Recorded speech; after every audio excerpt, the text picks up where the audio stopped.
Hi, this is Dr. Kimberley Linert, author of Visualizing Happiness in Every Area of Your Life and host of this podcast, Incredible Life Creator. And today I have with me Ms. Rhonda Britten. Hey, Rhonda. Hey, I'm so excited to be here. I mean, your background is so nice. I just want to like dive in. It's just so beautiful. Well, thank you. I love beaches, so it works for Yeah, me. yeah. So, just so people know who you are, I'm going to just read a short bio. So Rhonda Britten is an Emmy Award-winning, repeat Oprah guest, master coach, has changed lives in over 600 episodes of reality television, including starring in the hit daytime reality show Starting Over. Is the author of 4 best-selling, including her seminal work Fearless Living, and is the founder of the Fearless Living Institute, home of the Ivy League of Life Coaching Training, named America's favorite life coach.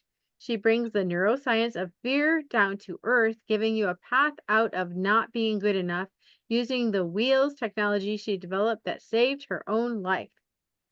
All right. Well, you've done a lot of really cool things, but I'd like I to have. find out where you started out because people don't just, most of us, anyways, unless you're Shirley Temple, we just don't arrive on the television, right? We just, there's other things that happen before that. So tell us about you.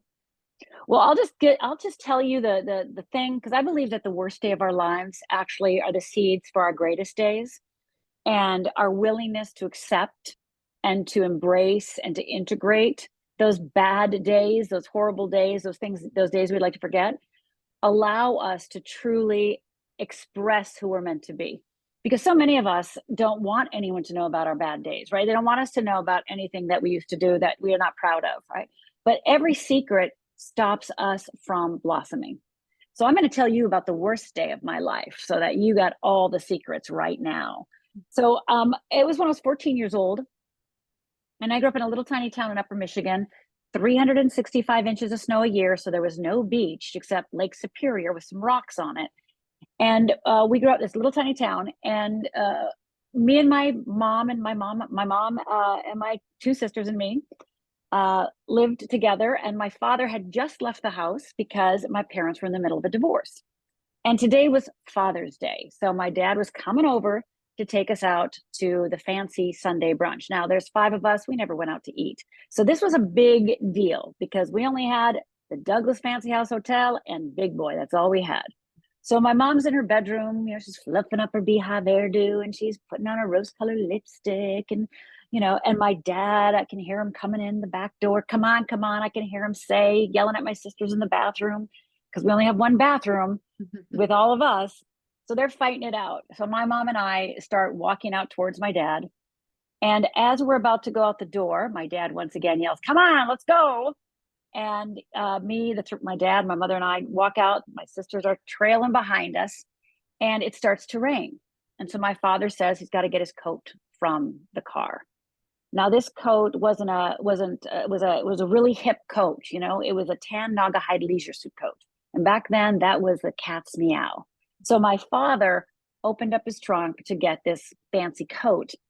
And out of the corner of my eye, I realize he's not grabbing a coat, but he's grabbing a gun, and he starts yelling at my mother, "You made me do this. You made me do this." And he fires. And I start screaming, "What are you doing, Dad? What are you doing? Stop. What are you doing?" And he cocks the gun and he points it at me. And I believe I'm absolutely next. He blinks, I blink, he blinks, I blink. We're just frozen in place.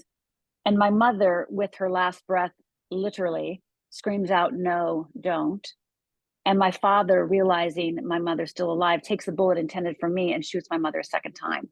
And that second bullet goes through my mother's abdomen, out her back, and lands in the car horn. And all I hear is, "Ah." My father cocks again for a third time, puts the gun to his head, and fires. And within 2 minutes, I'm the sole witness of my father murdering my mother and committing suicide in front of me. Now, I don't know how most people would handle that, but this is how I handled it. I blamed myself, right? Because I didn't do anything heroic. I didn't kick his shins. I didn't grab the gun. I didn't even jump in front of my mother. So in my mind, I did nothing heroic. And so if you don't save your mother, you don't get to be happy. So that day, my opportunity to be happy died. And so for the next 20 years, I basically lived a double life. On the outside, I'm fine. I'm fine. No, I'm great. I'm fine. I got straight A's in school still, got a scholarship to college. No, I'm fine. No, I'm good. No, fine. I'm fine. Right. All on the outside. But in the inside, I was suicidal. Actually, I tried to kill myself 3 times in the coming years. I, thought horrible things about myself because I really thought it was my fault. And so for the next 20 years, again, on the outside, I was fine, but on the inside, 3 suicide attempts, 3 DUIs, became an alcoholic. And it was that 3rd suicide attempt that I realized something. I realized I'm not very good at killing myself, just not skilled at it. And I got to think of another way. I've got to figure this out, because the last almost 20 years of my life have been living this double life. And while I take classes and, try to go to therapy and do all the right things, nothing is truly getting me over the hump, right? I'm learning a lot, but nothing's sticking. So I go, by the way, if they try to kill yourself 3 times, they eventually do put you in a psychiatric ward for evaluation. So they put me in a psychiatric ward, and I'm in my little lockdown room, my little straitjacket next to me. And when they release me and deem me not crazy, I go into my little studio apartment and realize I've got to find another way. And so I thought to myself, what do kindergartners do? Because I've clearly taken all the classes, done all the right things. So what is it? What am I not getting? So I got to start over. So I think about kindergarten, and I think to myself, well, kindergarten, you put gold stars in a calendar. So I went to the store, got gold stars and a calendar. And for the next month, I gave myself a gold star anytime I did anything good, because I was determined to decide if I had anything good in me to save, because I didn't know if I did. Well, those 30 days, when after it was over, I had a calendar full of gold stars. Now, these gold stars were not anything, right? But to me, it's like I got mad, but I didn't throw anything. Yay me, right? I mean, that's what we're talking about. That's a level of what we're talking about, right? I had 1 drink and I didn't have 5. Yay me, I'm amazing, right? I'm amazing. So that's the level of stars I was giving myself. But I was looking for any amount of hope, any little piece of hope. And after I did that 30 days, I knew I was worth saving, and I had hope that I could change. And that set me off on the path of eventually, many years later, of what I do today, which is the thing that I was avoiding, the thing that I wouldn't face, the thing that I denied, was I was afraid. Because I grew up I would never say I'm afraid or scared. Never. Are you kidding me? I'm not afraid. I'm not scared. Even the day after my parents died, I wouldn't say I was afraid or scared. So when I was willing to see fear for what it is and embrace fear, my life changed. Wow. Not Yes, Kimberly? have a story like that. Well, that's a doozy. It's a doozy. And, people think to themselves, and I did too back then, I thought, well, I can never get over this. So one of the things I was doing during my journey is I was a publicist for still business people. And one of my clients was actually one of the first life coaches ever. And he would tell me all the time, oh, you're a better life coach than me. You're going to be a better life coach than me. And I would look at him, I go, did you forget about the 3 DUIs, the 3 suicide attempts? Did you forget about the alcoholism? No one's going to listen to me, because I really, really believed, and I think most people do too, sadly, right? And I did too. I thought my past gave a ticket to live my purpose, that, took away the opportunity for me. Mm-hmm. Now, again, I would listen to self-help books. I would do everything. I would read everything. I would go to everything I could. But even though I did all the right things, it didn't penetrate, right? I couldn't get over the hump, right? I couldn't get over it. I couldn't forgive myself. I couldn't get past it. And it was only when I started to do that level of work and really started to embrace fear is when I did start realizing. And then eventually my client ended up becoming my mentor, and I he ended up training me to become a coach. Got it. So I was going to ask you who helped you with that. So he was the person that started you on that journey of being able to actually start transforming and healing and. Yeah, well, I'd been doing classes for 20 years. And when I was working with him, I was already in a spiritual practitioner program. So I was in a 4-year program to become a spiritual counselor, but I was never going to do it. I was never going to do it because I couldn't do it, but I just wanted to learn. I wanted to learn, right? So I would do inner child work. During those years, I did inner child work. I did shaman work. I did a vision quest, did silent meditation retreats. I mean, you name it, I did it. But again, it was all good. It was all good, but I could never allow myself permission to get where I wanted to go, like to do what I was meant to do. I didn't even let myself see what I was meant to do. I was just kind of doing whatever was in front of me. So what was the thing that broke through for you? It was okay, so I'm gonna tell you a woo-woo story. Are you okay with woo-woo? Okay, so this is a woo-woo story. So my client, who was one of the first life coaches, like I told you, he always said I was going to be a better coach than him, and I'm like looking at him like he's crazy.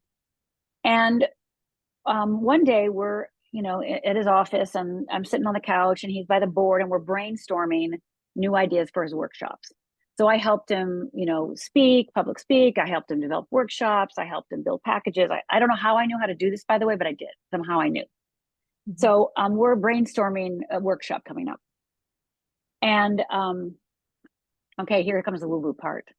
So I'm sitting there, talking, and all of a sudden, out of the corner of my eye,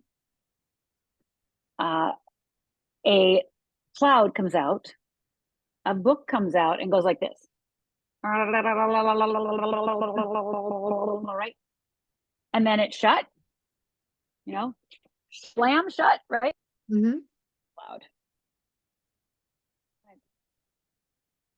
It happened, right? But I figure it's for Paul, right? I figure it must be for my client. So I look over at Paul to see his reaction to this thing that happened. I just witnessed it. It wasn't for me. So I just looked at him, but he was still talking. He had no idea what happened. So then I looked behind me, right? Because I was like, well, that can't be for me. It's got to be somebody must have come in, right? It must be for them.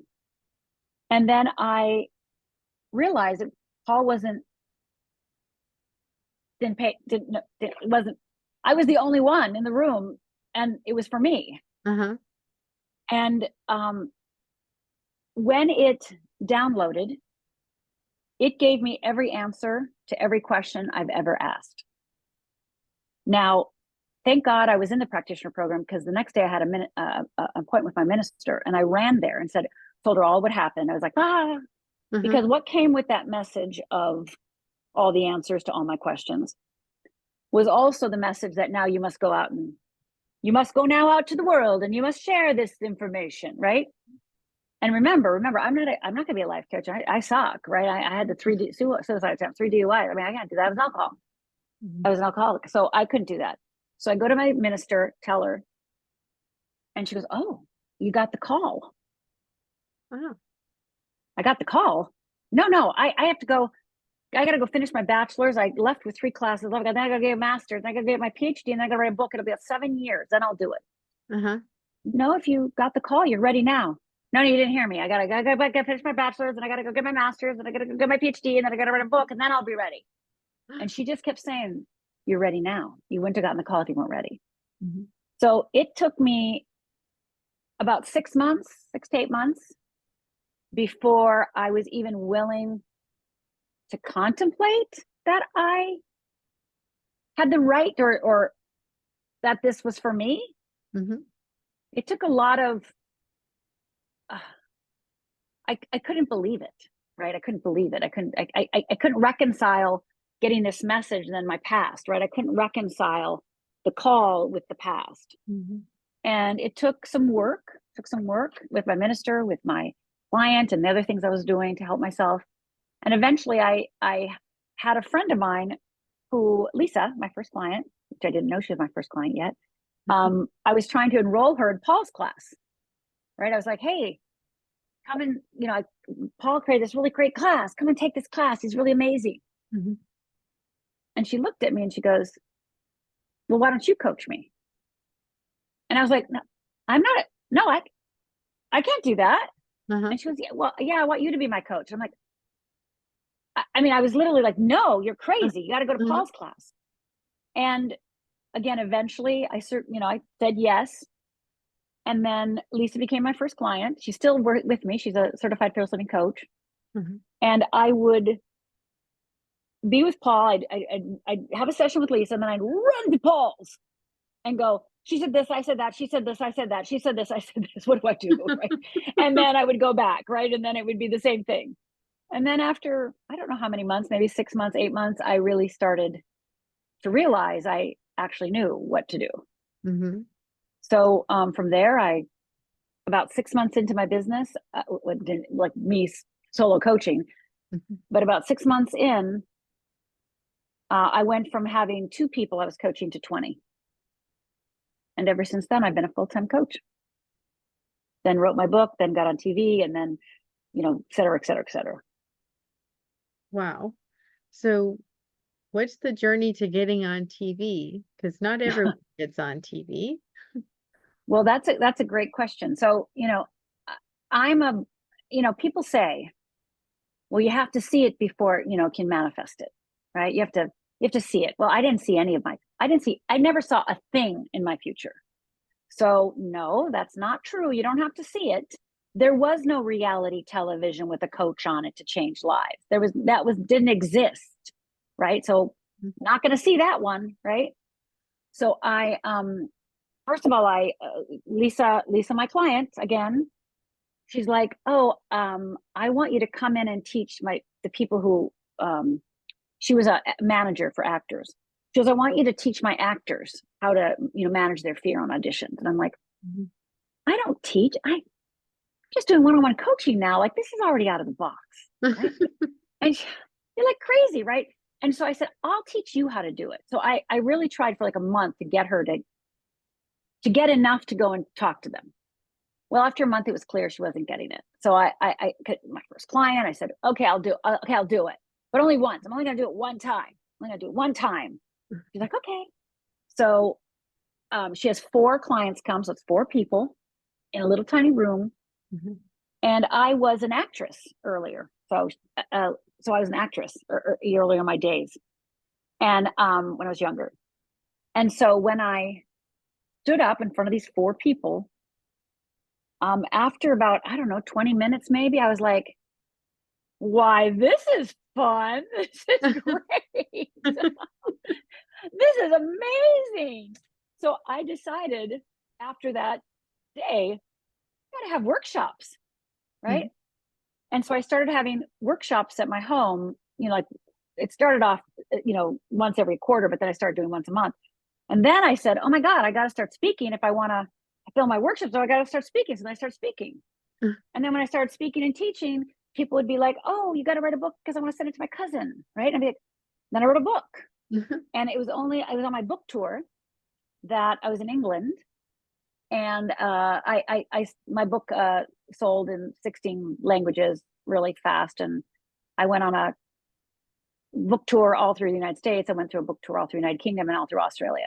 So I'm in the United Kingdom, and my publicist, who's with me, Rhonda, they're trying to create a show with a life coach or therapist to change lives. And they've been auditioning people for 9 months and they can't find anyone, and they're about to shut it down. Would you, they just wondered if you'd audition. And I'm like, why, sure, I would. Mm-hmm. And so I go there the next day or the day after, and they bring out a 25-year-old girl, and I'm supposed to coach her about dating. Well, I was an actress, so I was not afraid of the camera, right? I was not afraid of the mic. I was not afraid of the lights. I wasn't afraid because of the screen test, but I wasn't afraid of any of that stuff. I just coached her. And 3 weeks later, I was living in London, doing the first show in the world where a life coach changed lives. So I did that for 2 seasons, and then starting over, the NBC daytime reality show. So I was on NBC, then they came calling. And again, I was the only person in the whole world who was doing this. Like, I was the only one who ever did it. Mm-hmm. So then they wanted, they hired me. And then I was on TV every single day for 3 years at noon on NBC. So it was a daytime reality show. And then from there, I did Celebrity Fit Club. And during that time, I wrote 3 more books. And so that's how all that evolved. But again, what I want everybody to hear is I couldn't anticipate that, and I didn't plan it, right? There was no thinking I would speak. I don't speak. It wasn't even in my brain. It wasn't even you're right. Like, I couldn't think of these things. So when people say you've got to see it, it's like, no, you don't. What you have to do is you got to be in the flow and just keep saying yes, and then things unfold. But the most miraculous things in my life, never planned, never thought of, never dreamed of, never contemplated, right? So it's more about being in the life you are, right? Being fully invested in the life you are, so that the life is meant for you is going to unfold through the life you have now. So that is how I started speaking, started writing, started speaking, started writing, started being on TV. And here you and I are. That's right. Yeah. And that's exciting, just like you said, to be in the flow. So many times we're struggling, we're striving to get our goals, and that's admirable, and we need to do work and Yeah, move in the direction absolutely. of our goals. But sometimes there is a piece where there's serendipity. There's things that have to kind of go together, and we can't plan those things. No, I worked my butt off, right? Like, I was coaching 20 clients, which for most coaches is more, almost more than full time. And I was teaching workshops then and speaking. I mean, I was just doing it. And then I had to learn how to figure out how to write a book. And, that was a, 2-year process. So it was just the next thing unfolded. And instead of, once I said yes to coaching, and once I said yes to the workshop, teaching the workshop, I practiced a year of saying yes. And so I just kept saying yes to everything. And then everything it would become in front of me, and I'd say, yes, of course, yes, I'll do that. And yes, I'll go audition for that TV show. Yes, of course. So I think too many of us, myself included, when I was, before this, we think we have to plan everything. And then if we do law of attraction, manifestation, we get caught up in visualizing. And again, all that, those are great skills to have. I'm not saying they're not great skills to have, but our life isn't that. Your life is less under your control than you think. Even if you believe in cause and effect, right? Which, of course, I believe in cause and effect, but there's something bigger than cause and effect. It's called God. So, God can surpass cause and effect. So, I know a lot of people that work really, really hard, and some are successful and some aren't, come into the world today, right? In the world, regarding money, etc. That has nothing to do with anything. So you really got to, I'm going to do a cliche here, but you really got to run your own race, and you really got to go in your own flow, and you got to really follow your own side. You really got to follow your own promptings, and you got to trust yourself. Got to trust the promptings. So whatever comes into your mind, into your heart, into your gut, that gut feeling. Yeah. And then you move with it. So, I always say you got to give up your small dream for your big dream. And so you might have a dream, you might be going for this dream, right? Like, and it's like, I want this dream. And then something comes in, right? Something comes in from the side, some other thing happens. And you're like, but no, I want this dream. And everything around you is saying, hey, go over here, go to that other dream, go to that second dream.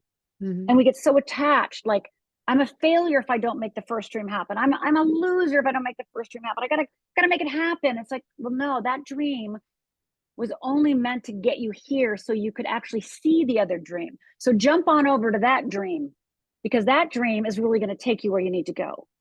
So we have to hold things lightly, as they say.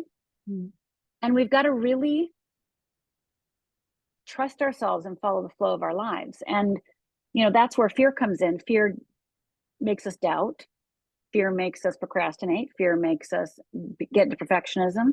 Fear gets us into people pleasing, right? So we have all these fear responses, and those fear responses take away our right to live the life our soul intended, right? Just like my father killing my mother took away my right for happiness in my mind, I thought, until I took it back. But, those fear responses are simply that, fear responses. They're not meant to decide things for you.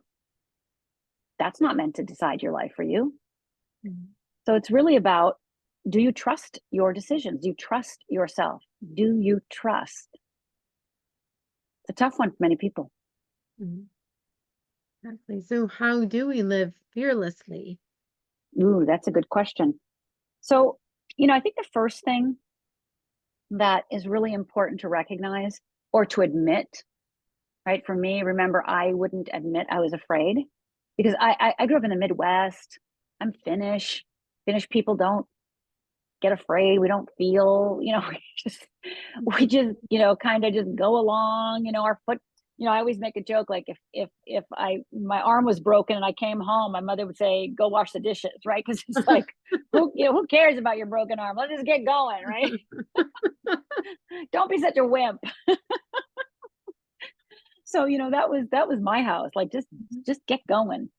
So I think the first thing to do, and this is the easiest part of it, is because people know what theirs are.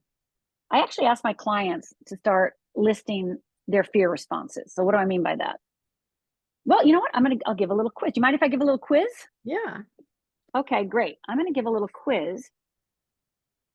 So everybody who is listening to our voice or watching these videos, so I am going to read a list of what I call fear responses, right? These are the things that we do that, these are some of the things we do. So I want you to shut your eyes, whoever's listening, shut your eyes, and I want you to nod your head like all the way down to your chin. Come on, Kimberly, go all the way to chin. Let's get, yeah, there you go. There you go. So I want you to really nod your head because I want you to own that you do these things. And by the way, most people do these things.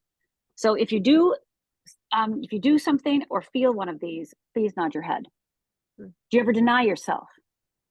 Do you ever isolate? Do you ever pretend everything's okay when it's not? Do you ever hide out?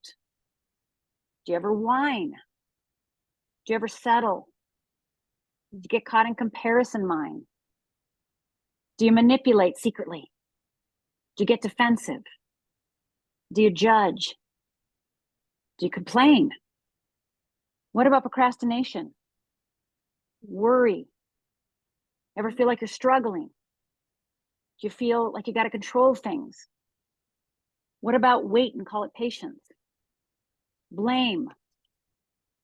Do you ever feel bitter, powerless, entitled, resentful, disappointed, guilty?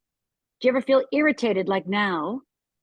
Do you ever get caught in indifference, overwhelm? Ever feel ignored, getting caught in self-pity? What about feel victimized? So go ahead and open your eyes, everyone. And whether I'm in a crowd of 20 people or 1,000 people, when I ask people what percentage they do, most people raise their hand over 80%. And I would dare say probably 80% of the people actually do 100%. So most people are between 80 and 100%. And this is the things that we get caught up. We focus on, I'm procrastinating, right? I gotta go procrastinate. I gotta quit feeling guilty. I gotta quit that. Right. So we're focused on the fear responses. Mm-hmm. And so I like to think of, like a flower, right? You got the root of the flower in each bud, right? Each bud. And so one's overwhelm, one's anxiety, one's procrastination, one's perfectionism, one's comparing mindset. And let's say you go to procrastination school. Let's just say you go to, I'm gonna cure this procrastination. I'm gonna do it. I'm gonna get rid of procrastination. So you go to procrastination school. You're like, yeah, I got that solved. Woo, I'm amazing, right? Well, fear doesn't care what the fear responses are. So fear, we're just going to create a different one, right? It's just going to create a different one. It doesn't care. It doesn't care if you procrastinate or not. So quit procrastinating, fine. It'll create another one. So until you see fear, get to the root of what your particular fear is, because everyone has what I call a wheel of fear, and everybody has a unique wheel of fear. And once you can see yours, once you can see how fear operates within you and how you work with fear consciously, unconsciously, you can make it conscious, and then you can take your life back.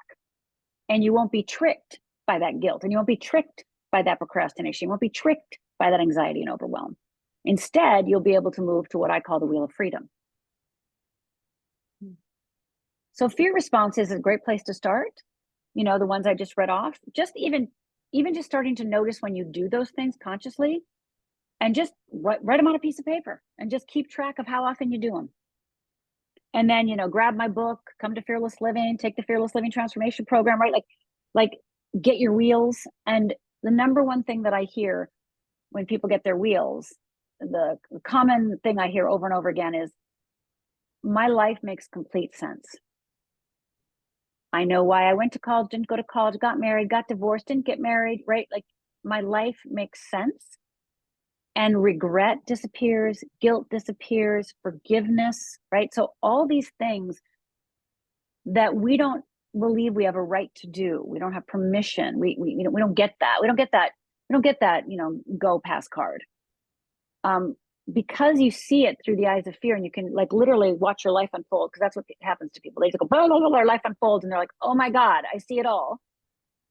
You recognize that fear has been with you all along, right? It's part of our neurobiology system.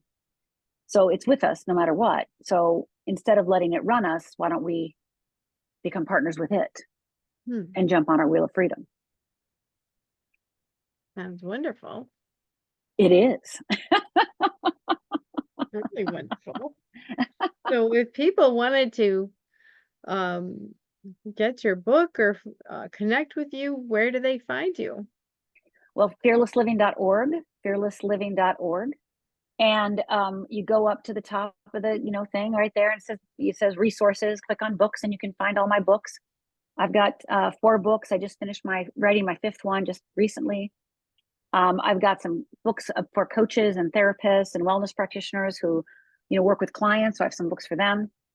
And so go to the books. And then if you really want to do the work, if you're somebody who wants to watch videos and listen to audios and kind of get worksheets and all that stuff, then go and find the Fearless Living. It's Fearless Living Training Program. And you can find it on the homepage. You can find it in the above. And that is the work that helps you dive in and break down your fear, so you'll be able to see it. Nice. Yeah, it's awesome. So now I have a personal question for you. Yes. What gives you the most happiness and fulfillment in your life at this point? Well, there's lots of things, but I'm just going to say what's moving through me right now is one of the things that gives me great joy, immense joy, is watching my clients unfold. So I'll give you an example. I taught a workshop recently, a 2-day workshop. And one of the exercise, Starting Over was a TV show where I did visceral exercises with people. So I created unusual, unique exercises. I created 1,500 over 3 years. And so what I've realized is one of my superpowers is I can talk to you, and you come to my house for a 2-day private, or you come to a workshop, and I can create, come to a house party where I do 10 people only, and it's really intimate. I can create an exercise for you, just for you, that will unblock you. I just do it because I create these visceral exercises. So at this workshop, this retreat, this workshop 2-day that I did recently, I did some things with Band-Aids. Okay, so I'm just going to say Band-Aids. I'm not going to talk about what I did with these Band-Aids. I'm just going to say Band-Aids. And when it was all said and done, I don't know if I could find the picture real quick. But I had everybody put their Band-Aids on the board. Okay. And oh, here they are. So everybody put their Band-Aids on the board. Mm-hmm. And I had that framed, and it's now sitting in my home. The courage it takes for people to allow their armor, right? To take off their armor and allow themselves to unfold, right? To feel safe enough, to have the courage enough, to want it enough, to trust me, right, enough that the thing that's been holding them back, right, the fear response, all of that stuff gets shed, right? It's shedded, just sheds, just like falls off you. And when a client can breathe for the first time as themselves, that's amazing. That's amazing. I worked with private clients today, and I worked with some of we call them program candidates in my life coach certification program. And so I'm mentoring some of the PCs, program candidates. And I had a mentor session today with one. And again, just showing them how to coach and how do you do that, right? Is really super exciting, which brings me to the project I'm excited about. So one of the dreams I've had for 20 years is, I've been training certified fearless living coaches since 2000. And even back then, even in the year 2000, I wanted to have tools for all coaches, all therapists, right? All wellness practitioners. Well, I'm finally doing it. Mm-hmm. So I have created the coaches, the fearless living coaches toolbox. So I have created worksheets with tools and concepts that every coach can use, every therapist can use, anybody who works with clients can use. And you can use it in your own life. So they're going to be personal. People can personally use them and or use them with clients. So I'm super excited. That took 2 years to develop. Mm-hmm. And then the other thing is that I have a new private podcast, which is called the Coaching Code Daily. Mm-hmm. And it's 365 days. And every single day I give you, 5 minutes, 8 minutes, etc., one coaching nugget that will help you coach better that day. Mm-hmm. So I'm basically spilling the beans on my 3 decades of coaching and all the secrets I teach in my life coach certification program to my certified fearless living coaches. And I'm super excited about that because one of my passions is the coaching industry. And I've seen it, when I became a coach, I was one of the original coaches. So there's 5 of us, right? So I've seen it, trickle, grow, and then now it's massively grown. And now it's just watered down, right? It's just watered down. People are training coaches that never were trained themselves, never were mentored, never had supervision. So the structure isn't in place to keep the integrity of coaching pure, to keep it to a high integrity. So I'm super excited that I am going to start spilling the beans on all the things I teach so that every coach and every therapist can gain tools and skills and, shift their mindset in any way they need in order to become the best coach they can be. That's exciting. That's really exciting. I'm so excited. I'm very excited. Yes. Well, thank you so much for being on the podcast today and for sharing your story, being very, very vulnerable with that and all your knowledge. Thank you so much. You're welcome. It's been a pleasure. Thank you for having me. Yeah. Be fearless, everybody. Yes. Well, that might be what the next question is. This is my last question. Okay. What's your best advice on living an incredible, amazing life? This is the one I want everybody to hear. If I could say one thing to the world and have them absorb it, it would be this. There is nothing wrong with you. It's just fear. There's nothing wrong with you. That voice in your head is fear, right? All the things you do, to kind of manage your emotions, that's all just fear. So there is nothing wrong with you. It's just fear. So take that to heart and start going, well, what if there is nothing wrong with me? What if I am enough? Yeah, you are. Promise. Beautiful. Thank you so much. You're welcome. Thank you. We'll talk to you again soon.